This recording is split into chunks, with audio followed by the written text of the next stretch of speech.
Republican Senator Rand Paul sits on both the Foreign Relations and Homeland Security committees. And Senator, great to have you with us. You heard James Clapper's response to the question, are America's allies spying on America? And his answer was categorical, quote unquote, absolutely.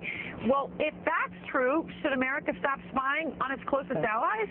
Well, I guess the real question is who's in charge. The president doesn't seem to know if he's spying on our allies. To me, from where I sit, it doesn't seem like a good idea or doesn't seem to advance diplomacy for us to be spying on our allies, particularly the personal phone of the president of Germany for 10 years. I think that seems unseemly, and I think that really goes against having good relations with your allies. And it's a fair point, but of course, you know, Senator Paul, people on the other side of this say, look, America doesn't have the luxury of not spying when other people are spying. If your allies are spying on you, then you got a choice. Yeah, didn't we have something about that when we were children, about two wrongs don't make a right? I would say that I want our government to spy on terrorists, on people who they have probable cause they may attack us. But I think wasting time like spying on 70 million Spaniards or 30 million French or 124 billion pieces of information from Americans, I don't feel any safer, but I do feel like my privacy is being intruded on. I think the rest of the world feels that way. So the question is, will it eventually have counterproductive effects, us being this great spy lord for the whole world? The spy lord. All right, well, let me just play something that James Clapper said today. Here he is. We face an unending array of threats to our way of life, more than I've seen in my 50 years in intelligence. And of course, Senator, I mean, you know, obviously he's talking about broader threats, but you're saying it's okay to spy on terrorists but not our allies. But of course, 9/11, as we now know, I mean, a significant part of that was coordinated and planned in Germany. Industrial espionage, for example, happens all the time. The Europeans, I'm sure, would love to spy and get all they could on America's biggest exporter, Boeing, so they could get advantage for Airbus. So why wouldn't we spy on Europe to help Europe, too? Yeah, but here's the thing, Aaron. You have now the chairman of the Judiciary Committee, Senator Leahy, the chairman of the Judiciary Committee, or one of the committees in the House, James Sensenbrenner, two authors of the Patriot Act, now saying that the head of our intelligence, because we don't seem to know who's in charge, I mean, it is conceivable that the head of the intelligence is spying on our president's cell phone. So we really don't know who's in charge, and we think that they've overstepped their bounds. But you have people who were authors of the Patriot Act now saying our intelligence agencies have gone too far, not to mention that James Clapper came to Congress and lied and said he wasn't doing surveillance, wasn't collecting any data on Americans.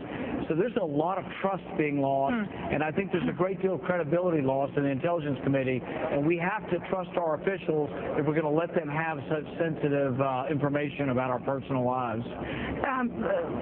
Your fellow Tea Party-backed Republican Marco Rubio is among those now who actually seems to support these programs, even with the fact that, you know, as you say, there's been a huge lack of transparency. Here's what he said just a couple days ago.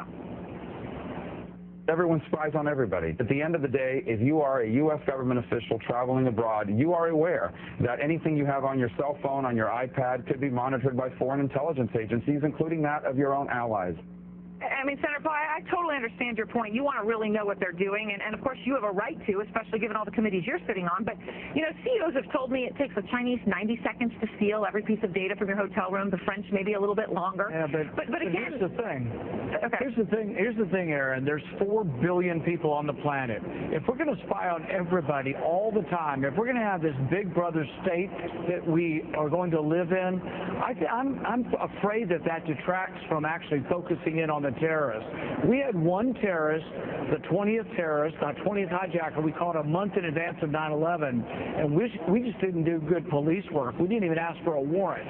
So I think this excessive surveillance state where everybody's equally a terrorist, and we're going to look at every American's records, I think it distracts us from the prize, and the prize are terrorists. And I think we need to focus in on terrorists and not be such a dragnet that we bring every innocent American and every innocent person in the world into our surveillance. surveillance system. That maybe the haystack is too big to find the needle, which is think so. an interesting point. Before we go, you wrote a letter today. I have it here on your letterhead. It says you object to a vote on Janet Yellen's Fed chairmanship unless there is a vote on your bill about transparency at the Fed. So in English, translating that, you tried to do something similar with the John Brennan CIA nomination, which resulted in your 13-hour famous filibuster, which obviously is not sort of a great image for the American people right now. Are you prepared to stand there and filibuster again? We'll see, but I do want to make the point that for 3 years we've asked Harry Reid for a vote on audit the Fed. It passed the House overwhelmingly. Over 100 Democrats and all of the Republicans voted for auditing the Fed. We're supposed to be in charge of the Fed. We created the Fed, and Congress has abdicated its duty, and a lot of people are getting rich off of Fed activity. We have a huge stock market bubble. A lot of wealthy people get wealthier, but I think a lot of poor people are getting poorer. And I think our economy is struggling. There's an illusion of wealth. So I'm for looking into what's going on at the Fed and not allowing it to be secret. All right. Thank you very much, Senator Paul. We appreciate it. It's always good to see you. Thanks.